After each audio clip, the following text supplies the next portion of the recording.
जिस प्रकार बंधु हमारा ब्रज द्वारिका मिलन महोत्सव चल रहा है, ऐसे ही ब्रज द्वारिका मिलन महोत्सव 5000 वर्ष पहले भी हुआ था, पर द्वारिका में नहीं हुआ था, श्री कुरुक्षेत्र में हुआ था, जहां पर ब्रज और द्वारिका दोनों का मिलन हुआ, जहां पर देवकी और यशोदा दोनों का मिलन हुआ, जहां पर नंद बाबा और श्री वसुदेव जी का मिलन हुआ, जहां भगवान की पटरानियों का ब्रज की गोपांगनाओं से मिलन हुआ और श्री जी का श्री रुक्मिणी जी से मिलन हुआ। उस प्रसंग के कुछ विस्तृत भाव हैं, विस्तारित भाव हैं, वो सुनाएं। ऐसा अद्भुत सूर्य ग्रहण उस काल में हुआ जिसके लिए सब लोग कुरुक्षेत्र में एक दर्थ एकत्रित हुए। द्वारिका के सब लोग तैयारी करने लगे कुरुक्षेत्र जाने की।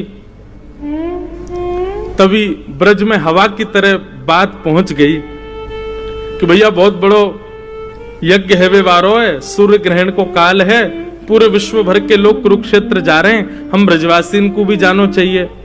ब्रजवासी सब कहने लगे भैया कुरुक्षेत्र जाकर के कहा करेंगे? बोले यज्ञ करेंगे, स्नान करेंगे, तप करेंगे, भजन करेंगे, वहां से पुण्य प्राप्त होगा।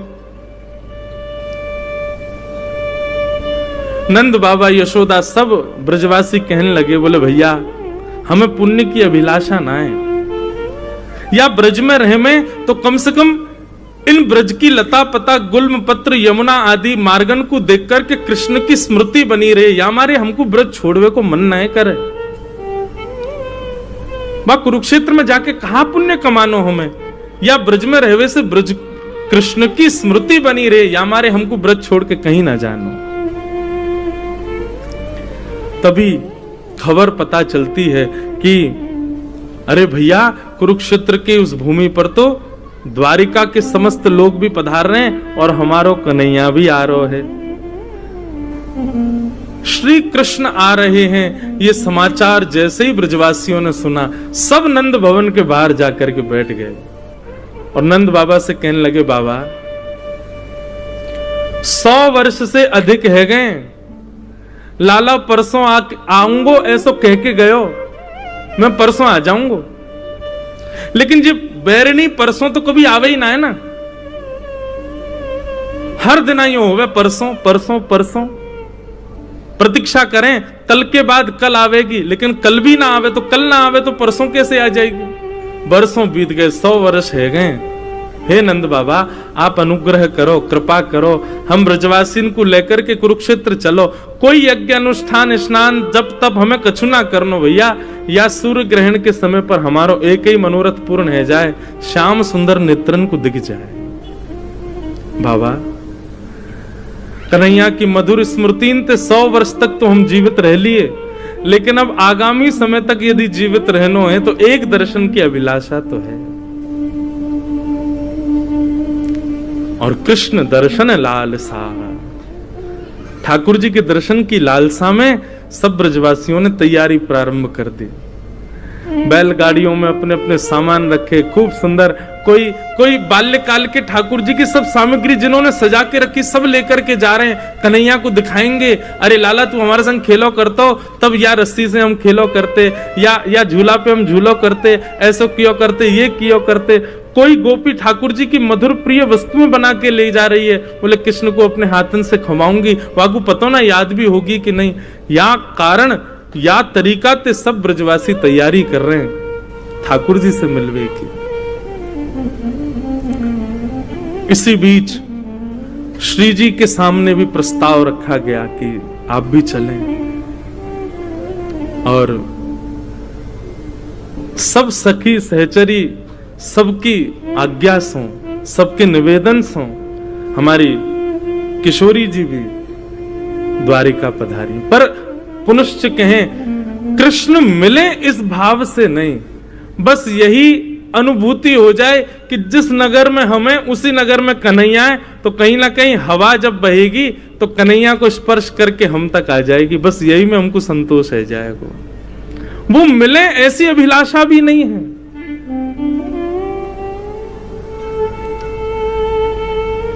सब ब्रजवासी पहुंचे, और कुरुक्षेत्र में जाकर के जैसे ही देखा,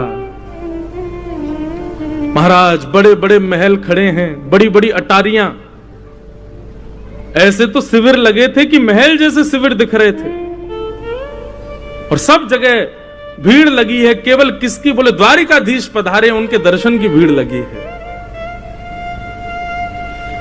यशोदा मैया, नंद बाबा एक दूसरे के हाथ पकड़ करके और छड़ी हाथ में लेकर के घूमते हुए जा रहे हैं। यशोदा मैया बोली, आपने मुझसे कही कि वहां तो लाला आवेगो, लाला मिलेगो, यहां तो कोई सुधई नहीं पड़ रही, लाला कहाँ है? बोले आप चिंता क्यों कर रही हो, अभी मिलेंगे ना लाला से, अभी पूछूं कहाँ है ठाकुर जी। अब तो नंद बाबा भोरे बारे ब्रजवासी वहां जाकर के लोगों से कहें, भैया कन्हैया कहाँ है? द्वारिका के लोग बोले, कौन कन्हैया? अरे कन्हैया श्री कृष्ण। अरे अरे भैया ऐसे कन्हैया कन्हैया क्यों बोल रहे हो?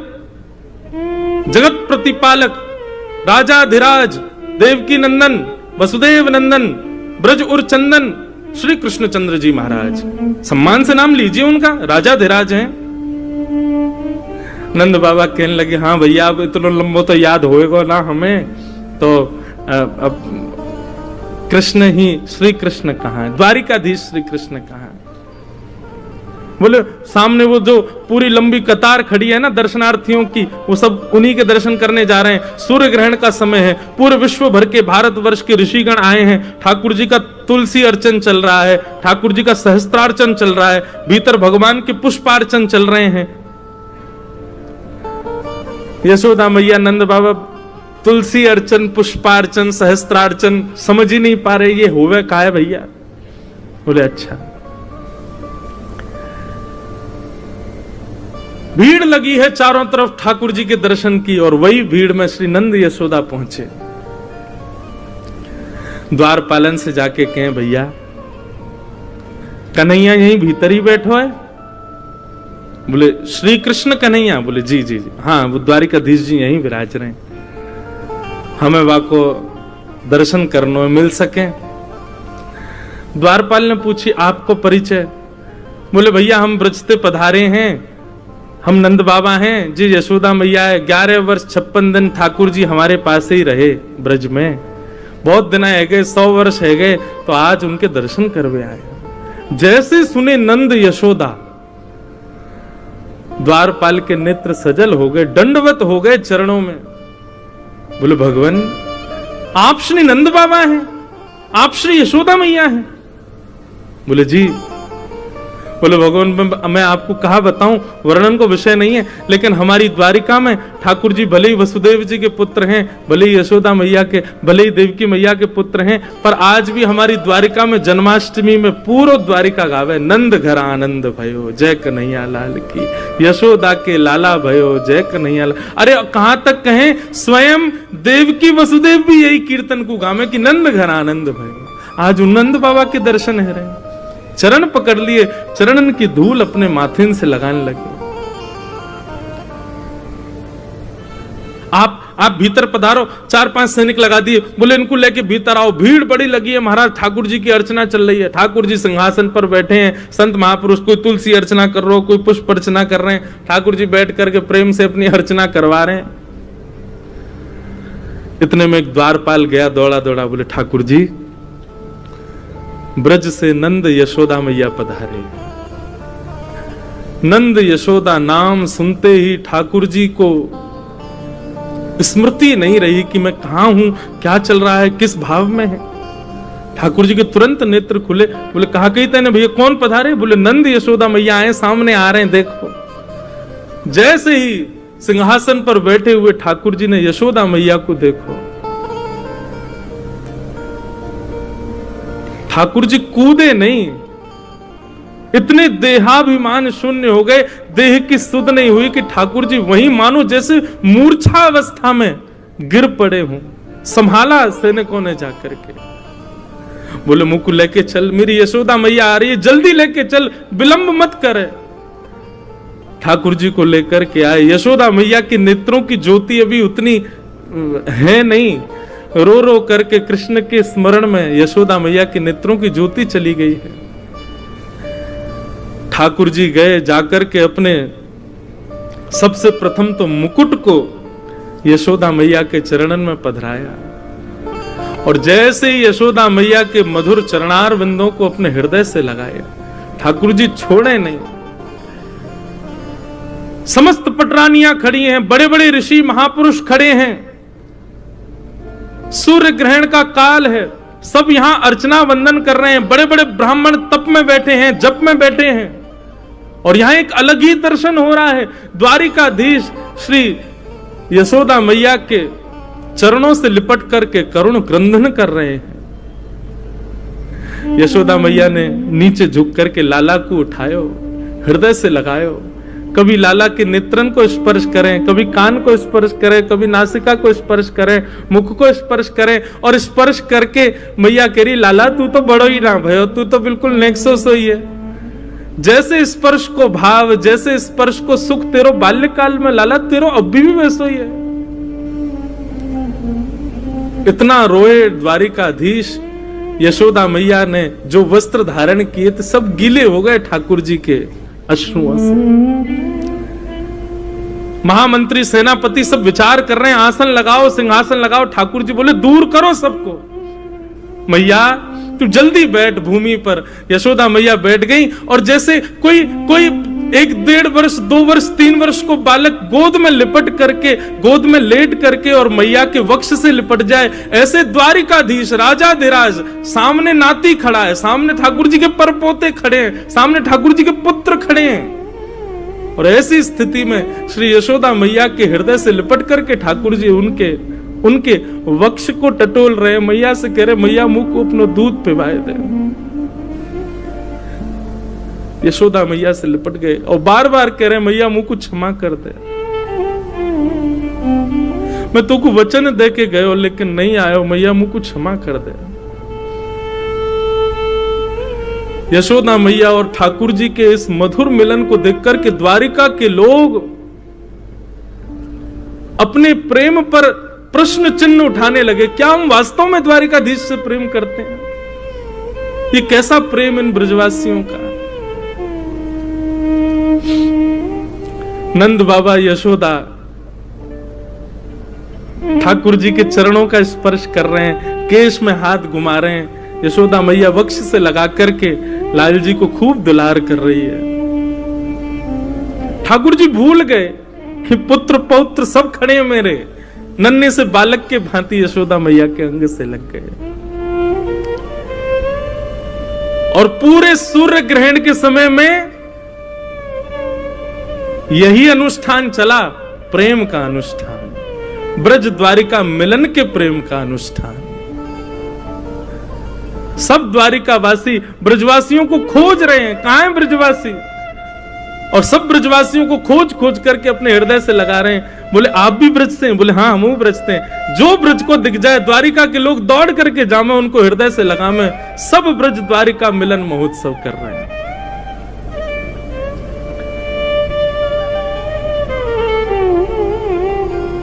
ठाकुर जी की स्थिति देख करके श्री रुक्मिणी जी आई और गोद में लेटे द्वारिकाधीश के हस्त का स्पर्श करने लगी।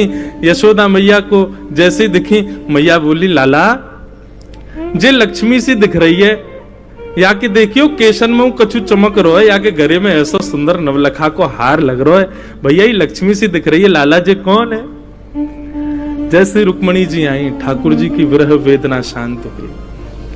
भगवान अपनी स्थिति देख रहे थे, ये का भयो, ये कैसे हम लिपट गए।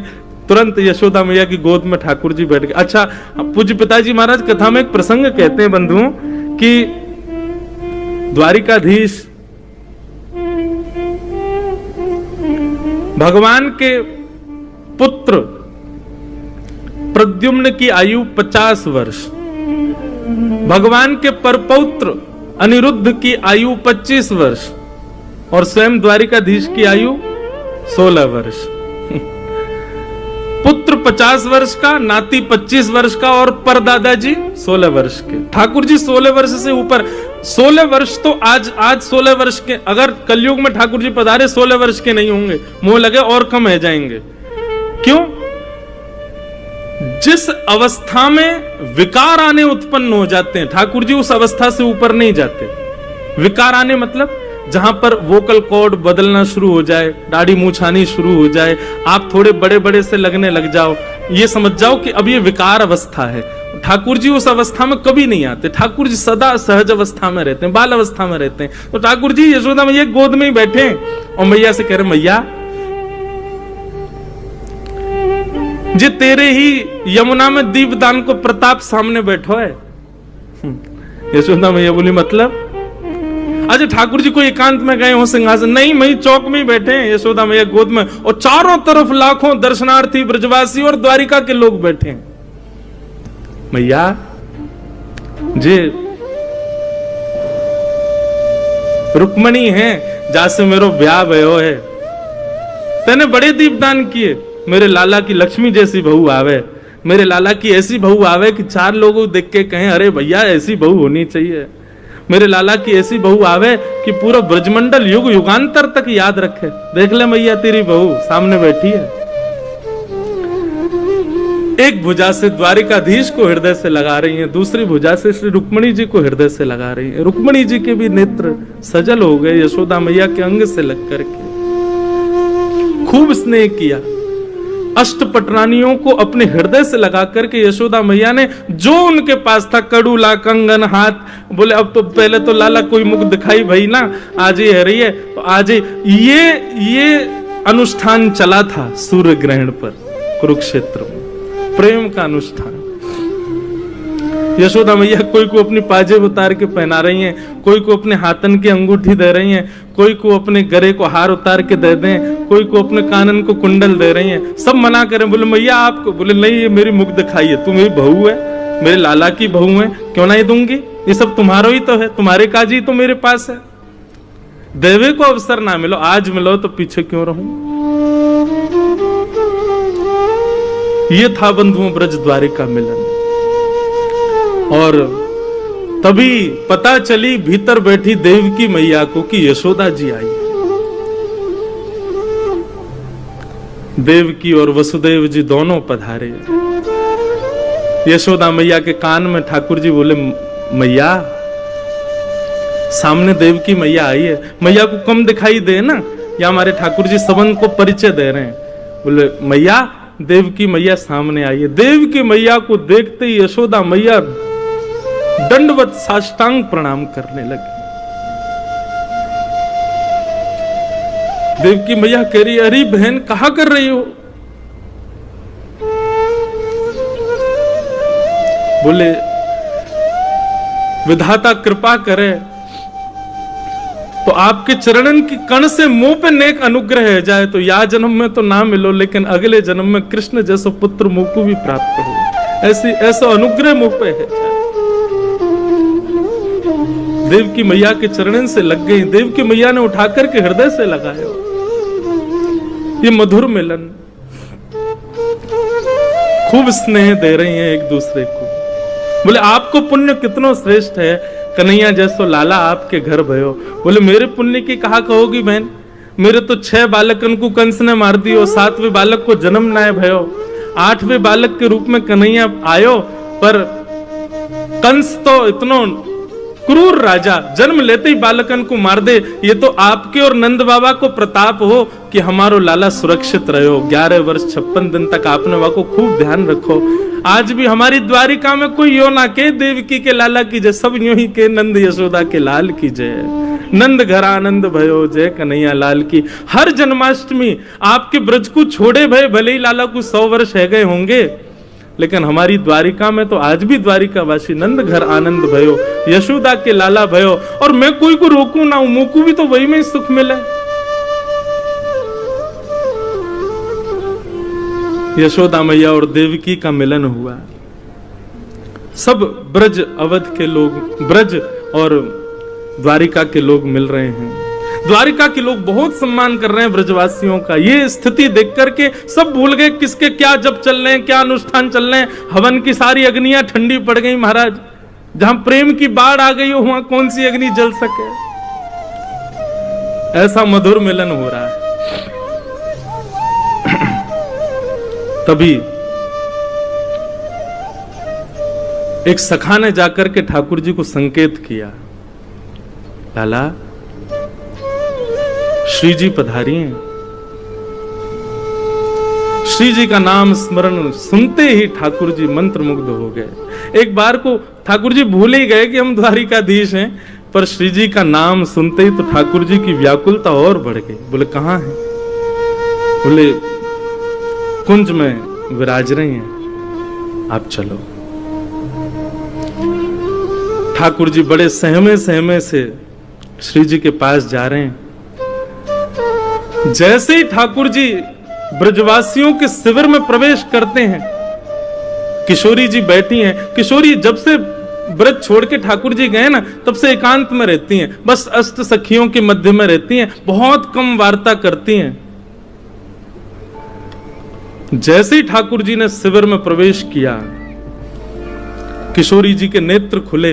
तुरंत ललिता, मुंह को ऐसा क्यों लग रहा है कि कन्हैया आ रहे हैं? बोले नहीं, कन्हैया क्यों आएंगे? अभी अभी मुझको पता चली, उनको तो सहस्त्रार्चन, तुलसी अर्चन आदि सब चल रही है। वो सूर्य ग्रहण को समय है ना, तो सब वहीं व्यस्त हैं। पूरे भारतवर्ष के बड़े बड़े संत ऋषि पधारे हैं, सब वहीं पर अर्चना कर रहे हैं। वो तो बहुत व्यस्त हैं, लाडली जी वो कैसे आवेंगे? किशोरी जी बोली, मुझे उनके तन की सुगंध पता है, और इस समय आभा मंडल वायु जो बह रही है उसमें ठाकुर जी के तन की सुगंध आ रही है, और मुझको पूर्ण विश्वास है कि श्याम सुंदर पधार रहे हैं। इतने में ही शिविर का जो कपाट था वो खुलना हुआ, और जैसे ही वहां से प्रवेश किया द्वारिकाधीश ने, देख करके सब सखियां भाव विह्वल हो गई। किशोरी जी भाव विह्वल नहीं हुई, नीचे नेत्र करके बैठी हैं। पता है कि ठाकुर जी आ गए, पर देखूं कैसे, किस अंग को पहले देखूं? 100 वर्षों की प्रतीक्षा। चरणों को देखूं, हस्त कमल को देखूं, मुखमंडल को देखूं, कहां से प्रारंभ करूं देखना? ठाकुर जी जहां खड़े वहां से मुंह इतर करके श्री जी बैठी, कैसे देखूं, किसको पहले देखूं? ललिता विशाखा को थोड़ी सुध आई, श्री जी के बगल में स्थान था, वहां आसन ठाकुर जी का पधराया, इत्र का छिड़काव किया, गुलाब जल बिछाए। आओ लालन विराजो।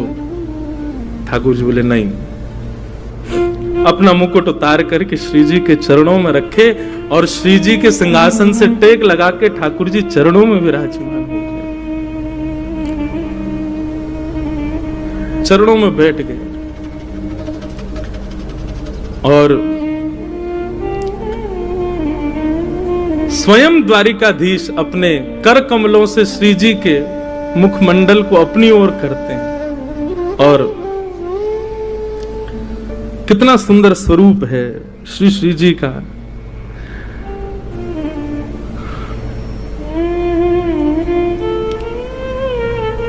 स्वामी श्री हरदास जी महाराज का एक पद है बंधु,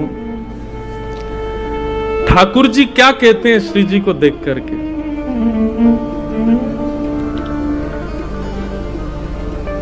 प्यारी जू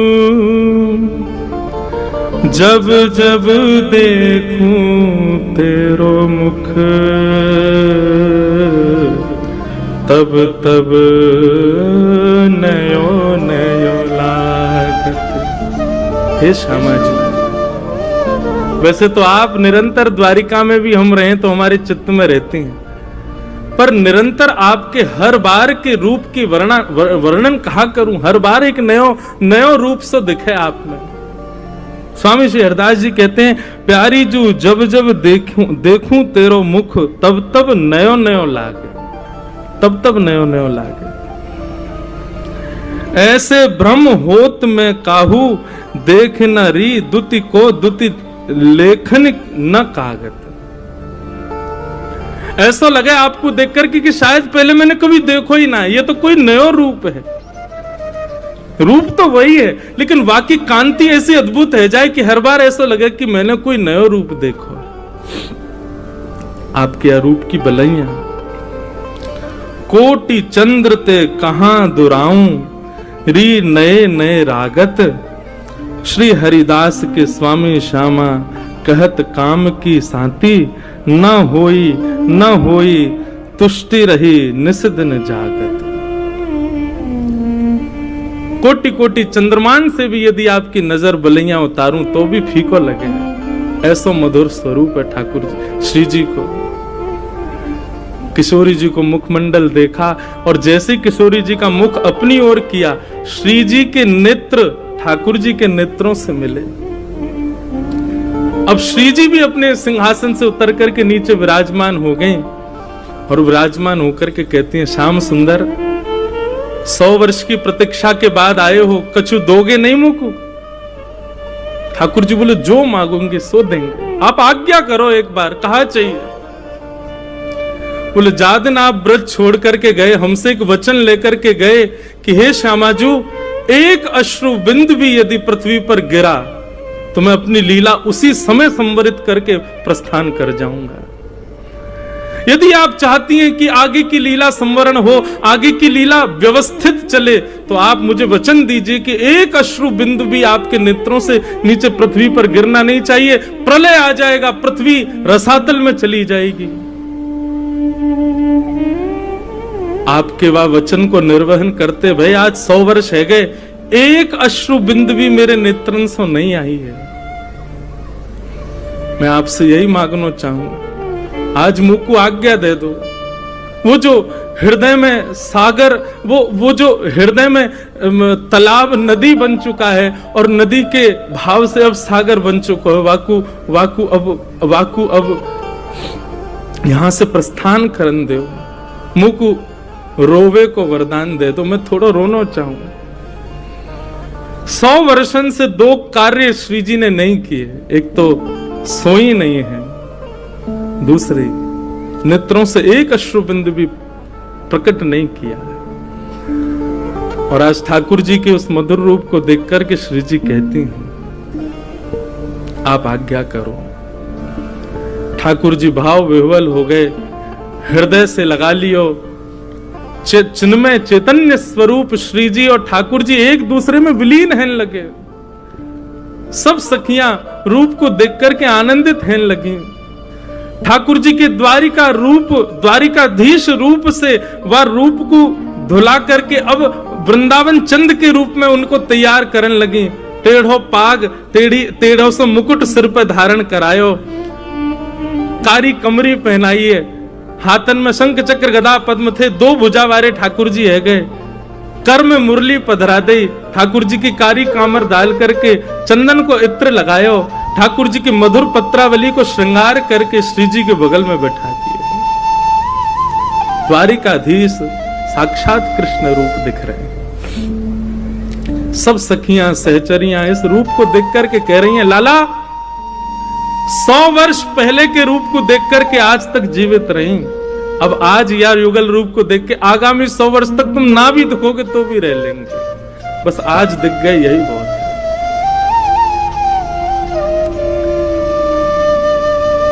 श्री ठाकुर जी श्री जी से मिले।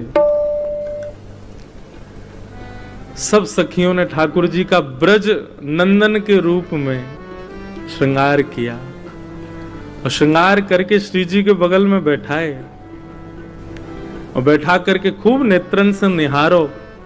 और बंधुओं, अब यहां ब्रज द्वारिका मिलन महोत्सव में निभृत निकुंज का रास हुआ।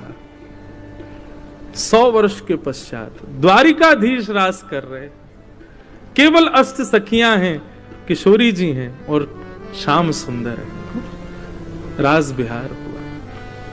रास बिहार के पश्चात श्री जी ने अब आज्ञा, ठाकुर जी ने आज्ञा मांगी, हे लाडली जी, अब बस कछु दिना की प्रतीक्षा और है। वैसे तो मैं नंदन रूप से नित्य वृंदावन में विराजमान हूं, पर कछु दिना की प्रतीक्षा के पश्चात ये लीला पूर्ण होएगी और हम और आप पुनः अपनी कुंज में प्रवेश करेंगे और सदा सर्वदा के लिए ये रास अनवरत वृंदावन में चलता रहेगा। और श्री जी बोली, फिर से समय देके जा रहे हो आप? पहले परसों को समय देके गए, और या बार तो आप, पिछली बार तो चलो परसों के भरोसे हम रह लें, इस बार तो आपने परसों भी नहीं कहा है। ठाकुर जी चरणन में गिर गए, बोलो मुझको क्षमा कर दो, ये लीला करना बहुत आवश्यक है। अभी यदुवंशी को संहार आदि सब क्रिया है, आपकी आज्ञा से सब होएगा। वह को पूर्ण करते ही मैं वैकुंठ नहीं जाऊंगा। कहा करूं वैकुंठ ही जाए, नहीं जाऊंगा, सीधे वृंदावन आऊंगा, और सदा सर्वदा के लिए वृंदावन में हम आप निवृत्त निकुंज में लीला विहार करेंगे। ब्रज द्वारिका में मिलन में यह वचन किशोरी जी ने दियो, ठाकुर जी ने दियो। किशोरी जी जिद्दी नहीं है, किशोरी जी पीछे थोड़ी पड़े ठाकुर जी के, जामे आपकी रुचि। जैसा आपको, कितना सुंदर भाव भाई जी का, ये मैंने पहली बार गाया, मुझे तो आता भी नहीं, बस गा दिया। ऐसे 16 गीत हैं, एक गीत ठाकुर जी गाते हैं, फिर दूसरा गीत किशोरी जी गाती हैं, फिर एक गीत ठाकुर जी गाते, फिर किशोरी जी गाती हैं। ऐसे भाई जी ने आज ही सुबह जब देख रहा था तो हमारा एक बालक हमसे बोले, महाराज जी कभी श्री जी की कृपा हो तो अगले या कभी भी, कोई वचन नहीं दे रहा हूं, पर ठाकुर जी के ही उत्सव में, वर्ष भर तो हम कथा करते हैं, ये तो हमारी लाल जी से चर्चा है, इसमें कभी 16 गीत गाएंगे, पूरे 16 गीत जो ठाकुर जी और श्री जी के हैं, और उन्हीं पे ही चर्चा, जो यथामति शक्ति गुरुजनों की आज्ञा लाल जी की इच्छा से होगी वो करेंगे।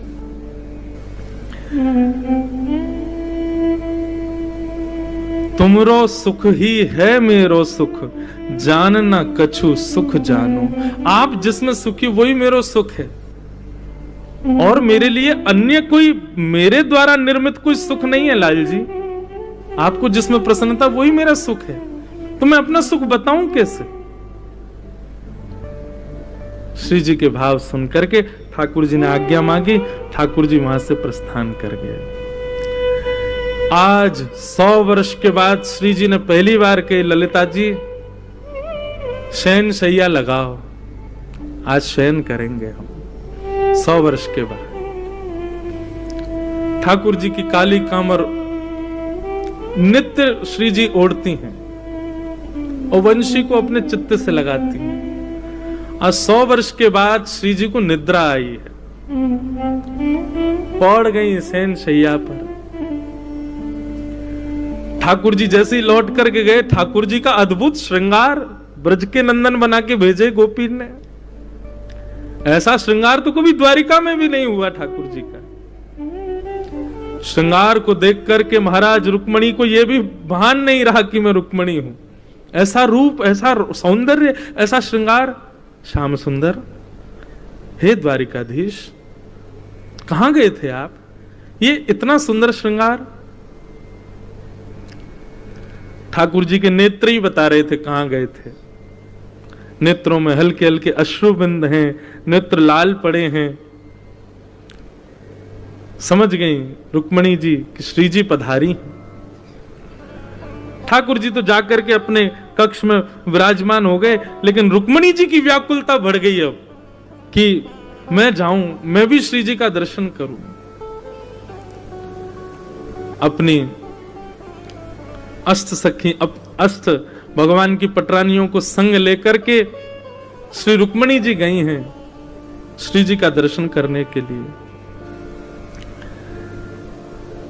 आज श्री जी पौड़ी हैं, पहली बार 100 वर्ष बाद सोई। ललिता विशाखा को बड़ो चैन मिलो है, द्वार पर बैठ गई हैं। बोले कि अब चाहे ब्रजवासी अपनों ग्रहण आदि पूर्ण करके चली जाए, श्री जी तो तभी जाएंगे जब निद्रा पूरी होगी। 100 वर्ष की निद्रा है। मधुर सुगंधी ठाकुर जी के अंग की आ रही है, कारी कमरी हो रही भई है, वंशी चित्त से लगी भई है। श्री जी मधुर शयन कर रही हैं। जैसे ही रुक्मणी जी आई, रुक्मणी जी के आते ही श्री जी उठ करके अपने आप बैठ गई और बोली, ललिता जरा देखियो, मुझे लगा श्याम सुंदर फिर आ गए। बोले अब कहा भाई, अब तो श्याम सुंदर नहीं आए थे। बोले श्याम सुंदर को हृदय से लगा के रुक्मणी जी आई तो उनके तन की सुगंधी रुक्मणी जी में से आ रही थी और श्री जी को उसी से ही भान हो गया कि श्याम सुंदर आए। उठ के बैठ गई श्री जी। बोले ललिता देखियो द्वार पर श्याम सुंदर आए। ठाकुर जी फिर आए। अब की बार द्वार खोल करके देखा तो रुक्मणी जी खड़ी हैं। आहा, द्वार खोला था श्री ललिता जी ने। ललिता जी की रूप माधुरी देखते ही श्री रुक्मणी जी तो नतमस्तक हो गई, प्रणाम करने लगी कांति देख करके। हे श्यामा जी, हे लाडली जी, आपको बारंबार प्रणाम करूं, आपकी बलैया लऊं, ऐसा सुंदर रूप, ऐसा सुंदर माधुर्य। ललिता जी ने तुरंत उठाई, बोले नहीं, मैं ललिता हूं। श्री जी तो भीतर विराज नहीं है, शयन कर रही हैं आज, आप कहो। रुक्मणी तो बस बोले ही नहीं पाई, शब्द ही चले गए। बोले कि ये दासी की सुंदरता है तो श्यामा जी की सुंदरता क्या होगी? नेत्रों में सामर्थ्य नहीं है देखने की। एक बात कहूं बंधुओं, कई प्रश्न और कई भाव आते हैं कि वृंदावन में श्री जी के दर्शन क्यों नहीं है। या को एक भाव यही है कि श्री जी को देखवे की सामर्थ्य केवल और केवल ठाकुर जी में, हम में है ही ना है, हम देखे ही ना सके उनको, या हमारे श्री जी के दर्शन हो में ही ना है। और एक बात कहूं, ठाकुर जी दिख जाएंगे, ब्रजवासी दिख जाएंगे, ब्रज की पूरी लीला कौदिना प्रत्यक्ष दिख जाएगी, लेकिन श्री जी को देखवे के लायक हमारे पास नेत्र है ही ना है, उनके दर्शन तो ना है सके। उनकी तो बस कृपा ही इतनी है, उनको तो भाव ही इतना कि वाकू बोलते बोलते रसिक जन भावुक कह जाएं। श्री जी को नाम गाते गाते लोग कितने वर्षन की समाधि में चले। और इनकी छोड़ो, श्रीमद् भागवत के वक्ता श्री शुकाचार्य जी महाराज, श्री शुक मूर्छित भय मास षट, 6 महीने के लिए मूर्छित हो गए शुकाचार्य जी श्री जी का नाम बोलते ही। जिनका नाम, जिनका रूप, जिनकी लीला, जिनके केवल अनुभव मात्र से ऐसी स्थिति हो जाती है, वो प्रत्यक्ष दिखेंगी हमको? संभव नहीं, हम में सामर्थ्य नहीं। रुक्मणी जी आदि आई, बोले श्री जी के दर्शन करने। ललिता जी बोली आज शयन में है, और ये कोई साधारण शयन नहीं है, 7 वर्ष के पश्चात का शयन है। या हमारे हम किशोरी जी को उठाए ना सकें, पर आपकी बहुत इच्छा है तो झरोके में से श्री जी को दिखा देंगे। और एक झरोके में लेके गई। बंधु एक बात कहें, वृंदावन दर्शन की रीति है, प्रत्यक्ष श्याम सुंदर को नेत्रों से मत देखो। कोई खंबा हो, कोई व्यक्ति आगे खड़ा हो, उसके पीछे छुपके श्याम सुंदर को देखो, उनके दर्शन नहीं करो, उनको ढूंढो कहां है। प्रत्यक्ष जाकर के आप श्याम सुंदर को 2 नेत्रों से देखने का प्रयास करते हैं, वो दर्शन नहीं है। वो दर्शन द्वारिका में चल जाएगा, जगन्नाथपुरी में चल जाएगा, वृंदावन तो झरोकों से देखने का विषय है। वहां तो छुप के देखो, स्वयं को छुपा करके देखो। रुक्मणी जी ने जैसे ही झरोके में से झांका, कारी कमरी ओढ़ी है श्री जी ने, वक्ष पर ठाकुर जी की वंशी वेणु को लगाए श्री जी लेटी हैं। और बस उसी समय रुक्मणी जी का देखना हुआ, और उसी समय श्री जी ने कारी कमरी में से नेक अपनो चरण बाहर निकारो, और वह चरण को देखते ही महाराज रुक्मणी जी के सारे आर्थ नष्ट हो गए, सारा अहंकार नष्ट हो गया, जो भी विषाद रहे होंगे भीतर वह भी नष्ट हो गए। बस पूर्णतया ललिता जी के हाथ पकड़ लिए, बोले मुझे वापस नहीं जाना, अब मुझे इनके चरणों में ही रहना है, मुझे वापस नहीं जाना। आप कृपा करो, मुझ को भी दासी बना दो, मुझ को भी संग सहचरी रख लो, मुझे द्वारिका नहीं जाना। ये स्थिति है श्री किशोरी जी के चरणार बिंदों की, कि नित्य ठाकुर जी के संग रहने वाली रुक्मणी जी ठाकुर जी का त्याग करने को राजी हो गई, लेकिन किशोरी जी के चरण नहीं छोड़ेंगे। अभी मुख तो देखा ही नहीं है, अभी तो चरण देखे हैं श्री जी के। क्रंदन करने लगी, भाव क्रंदन रुदन करने लगी श्री रुक्मणी जी, मुझे चरणों में रख लो। धन धन राधिका के चरण, ऐसे चरणारविंद श्री जी के, मुझे इनकी सेवा करनी, एक बार स्पर्श करा दो बस। मैं आपको और कुछ नहीं कहूं, मुख देखने की भी इच्छा नहीं, बस चरण का दर्शन करा दो, एक बार समीप ले जाकर के नेक चरणन से मेरो स्पर्श करा दो बस। तब ललिता आदि विशाखा भाव विह्वल रुक्मणी जी को दोनों भुजाओं से उठा करके चल भी नहीं पा रही हैं, लेकर के जैसे ही कक्ष में आई, श्री जी के चरणार बिंदों का जैसे ही स्पर्श किया, उठ करके बैठ गई। किशोरी जी रुक्मणी जी को देखा, रुदन कर रही हैं, अविरल अश्रुधार, और जैसे ही श्री जी के मुखमंडल को देखा रुक्मणी जी ने, रुक्मणी जी कह रही हैं कोई पूछ लो मुझसे कि श्री जी कैसी दिखती हैं, कोई तो पूछो मुझसे कि श्री जी का दर्शन कैसा है।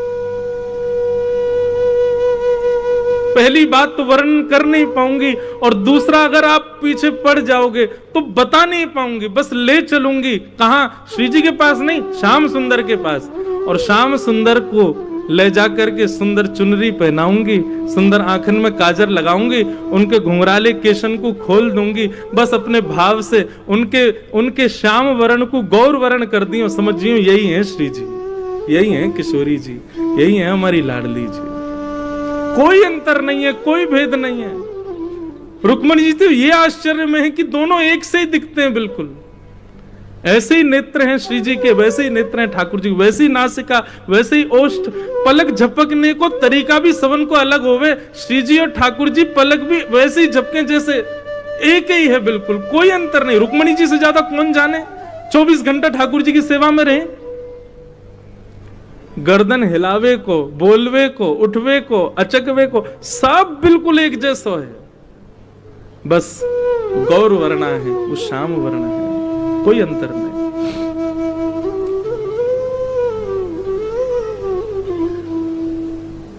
ये है असली ब्रज द्वारिका मिलन। खूब देर तक श्री जी के चरण सेवा करती रही। श्री जी अपने हस्त कमल से रुक्मणी जी के मस्तक को फेरती रही। आपस में खूब प्रेम चर्चा, भाव चर्चा हुई।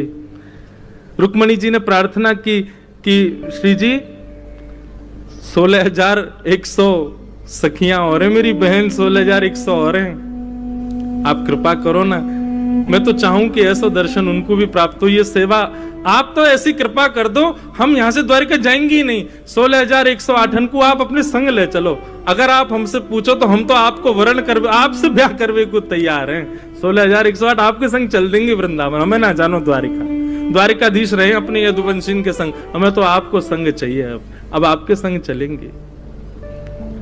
किशोरी जी बोली नहीं, ध्यान रखो हमारे हृदय बिहारी को, कछु दिना के बात हो रहे, खूब स्नेह करो, खूब भाव, फिर आप आ जाइयो कुंज में, आप भी विराजमान है जाइयो, वहां कुंज की लीला में फिर संग रहेंगे। और रुक्मणी जी प्रणाम करके आज्ञा लेकर के कि आप पधारो, ऐसा भाव रख करके गई।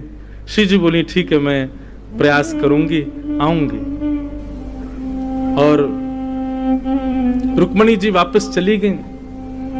प्रतीक्षा कर रही हैं कब श्री जी पधारेंगी, कब किशोरी जी आएंगी। और सायंकालीन समय भयो, 16,100 पटरानियां अपनी पलकें बिछाएं खड़ी हैं, सब प्रतीक्षा कर रही हैं, श्याम सुंदरा श्री किशोरी जी पधारेंगी। और तभी ललिता विशाखा सब अष्ट सखीन के साथ श्री जी पधारे। श्री जी के रूप माधुरी को दर्शन, श्री जी के चरणन को दर्शन, श्री जी के भाव को दर्शन करके सब निहाल हो गई। कितनी तो मूर्छित हो गई, गिनती नहीं, श्री जी को रूप देख करके। खूब सारी सामग्री प्रस्तुत की गई, गरम दूध का पात्र। अब सखियों को सबने, रुक्मणी आदि ने कही आप सब कोने हैं, जाओ हम सेवा में रहेंगी, हम कुछ सेवा को अवसर दो। और सिंहासन पर विराजमान करके श्री जी के कोई भगवान की पटरानी श्री जी के पामन में नूपुर पहना रही है, कोई हाथन में कड़ूला पहना रही है, सुंदर श्रृंगार कर रहे हैं, महावर लगा रही हैं। रुक्मणी जी पत्रावली बना रही हैं, श्री जी को श्रृंगार कर रही हैं, माला पहना रही हैं, इत्र छिड़क रही हैं, सुंदर कुंज जैसी बनाई है। और सब सखियां श्री जी की सेवा में। और ऐसे नहीं कि कोई भार पड़ रहा हो, बल्कि एक दूसरे से जिज्ञासा कर रही हैं, अब नेक मोकू दे दे अवसर, अब नेक मोकू दे दे अवसर। सबके अंदर जिज्ञासा, हम जाएं श्री जी के पास, उनकी सेवा करें। सामग्री पधराई गई सामने पाने के लिए। और तभी रुक्मणी जी ने भाव गलती से बोल दिया, बोले आप प्रसाद पालो, तो मना कर रही थी तो गलती से मुख से निकल गया। ये हमारे द्वारिकाधीश को अधरामृत है। अधरामृत शब्द सुनते ही श्री जी ने तुरंत वो दुग्ध को पात्र जो बहुत गर्म हो, तो अब सखियां संग होती तो फूंक करके नेकवा को ठंडो करके तब श्री जी को पवाती, लेकिन सखियां तो सब दूर खड़ी हैं। अब तो सब कृष्ण पटरानियां चारों तरफ बैठी हैं, कोई ने विचार नहीं किया। और महाराज श्री जी ने जैसी पता चली अधरामृत 100 वर्ष बाद अधरामृत प्राप्त हो ठाकुर जी को, तुरंत उठाई करके मुख से लगा करके पान करने लगी। इतने में सब सखियां भी दौड़ी दौड़ी गईं, मुख के कुछ भागंशों वो अधरामृत छिटक रहे हो। सब ललिता विशाखा आदि सखियां अंजलि फैला करके बैठ गईं, 2-4 बूंद भी यदि हमको प्राप्त हो जाए तो कृपा हो जाए। यहां तो श्री जी केवल ठाकुर जी को अधरामृत ले रही हैं, लेकिन सखियां तो अंजलि फैला करके श्री जी ठाकुर जी दोनों को अधरामृत पान कर रही हैं। और वही अधरामृत को पान जो सहचरियां कर रही हैं, उन सहचरियन के मिलित अधरामृत को पान सब कृष्ण पटरानियां कर रही हैं। अद्भुत भाव दशा, वर्णन नहीं हो सकता उसका। ऐसी हमारी श्यामाजू ठाकुर जी के चरणों में छाले पड़ गए, कथा सबको पता है। रुक्मणी जी ने जब दर्शन किए तो फिर ठाकुर जी ने बताई, श्री जी के चित्त में हमारे चरण विराजमान हैं, उनके चित्त में हमारे चरण विराजमान है। यही हमारे ये भाव दशा भई है। बोलो ब्रज द्वारिका मिलन महोत्सव की जय। ये है ब्रज द्वारिका को वास्तविक मिलन।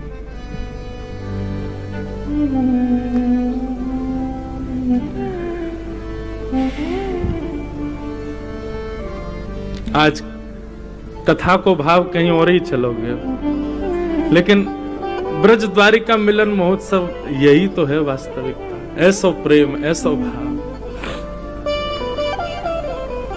ऐसी श्यामाजू से हम बारंबार प्रार्थना करें कि किशोरी जी आप कृपा करो, ठाकुर जी प्रसन्न हो जाएं।